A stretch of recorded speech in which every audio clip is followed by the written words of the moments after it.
Apa kabar Sobat Review Berita? Kali ini saya akan kembali membagikan sebuah informasi yang menarik tentang pencapresan atau tentang capres untuk Pilpres 2024. Yang pastinya kabar tentang koalisi perubahan yang kabarnya akan berubah juga formasinya.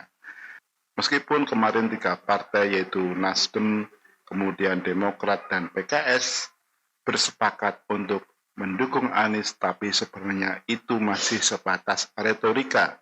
Karena sampai hari ini pun wujud dukungannya itu belum definitif atau belum tertuang dalam sebuah surat MOU antara ketiga partai tersebut.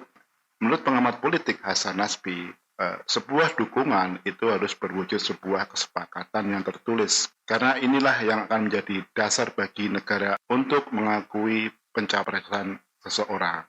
Nah, tentunya apa yang dikatakan oleh Hasan Nasbi yang berani memberikan alpart apabila Anies terpilih menjadi capres itu masuk akal ya. Bentuk dukungan tidak hanya sebatas press release, konferensi pers, atau kata-kata di media, tapi harus tertuang secara tertulis, secara formal yang akan mereka ajukan nanti ke Komisi Pemilihan Umum.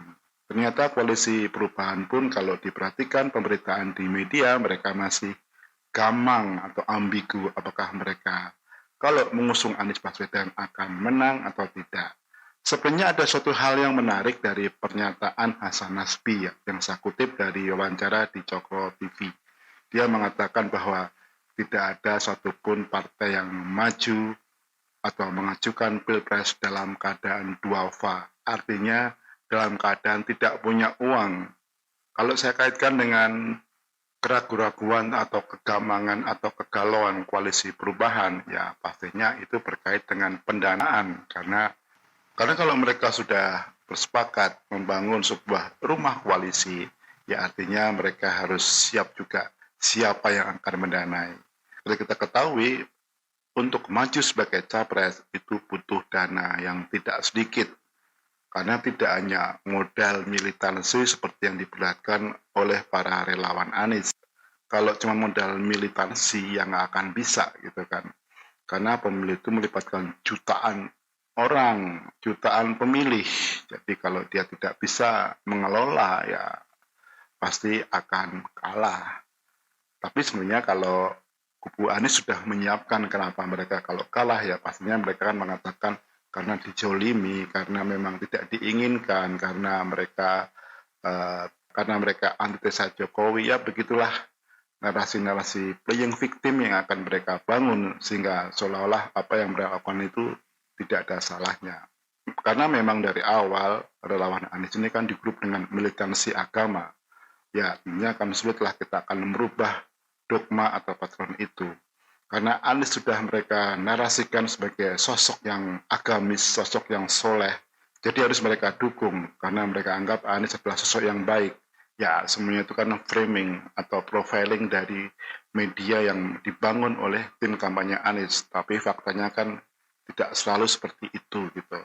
Nah, kalau cuma militansi yang berbasiskan pada militansi agama atau kesamaan agama, ya pasti tidak akan berhasil.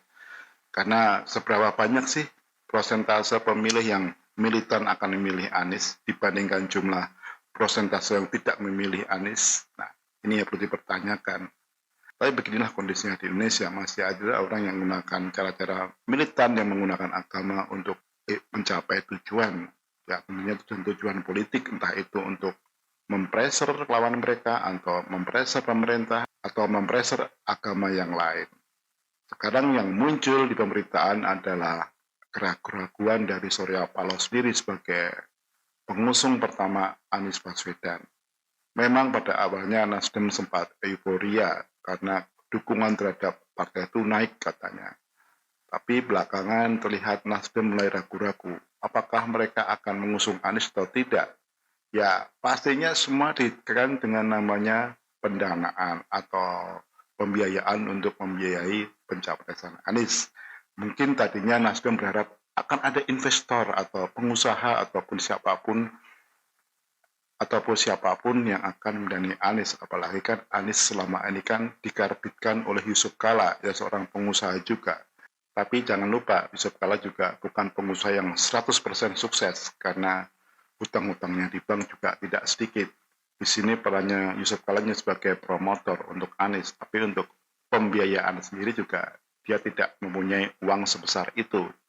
Nah, yang uniknya sekarang ini justru kebobrokan dari tim ses Anies dan Anies sendiri dibongkar oleh keponakan dari Yusuf Kala sendiri, yaitu Erwin Aksa. Ya, nggak tahu apa motifnya Erwin Aksa mengungkapkan utang sebanyak 50 miliar itu kepada publik. Nggak tahu sebenarnya apa motif dari Erwin Aksa membongkar utang Anies sebesar 50 miliar kepada media, yang tentunya dia tahu bahwa dulu Erwin Aksa juga salah satu dari tim ses Anies pada Pilkada 2017. Dan kita tahu juga bahwa Erwin Aksa adalah keponakan dari mantan Wapres Yusuf Kala.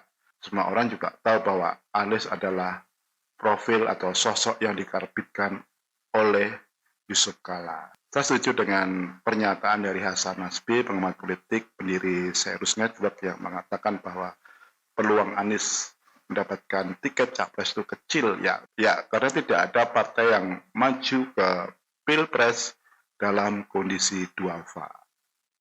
Itu yang terjadi juga pada Nasdem, karena Nasdem juga nggak punya uang lebih untuk mengusung Anies sampai tahun 2024.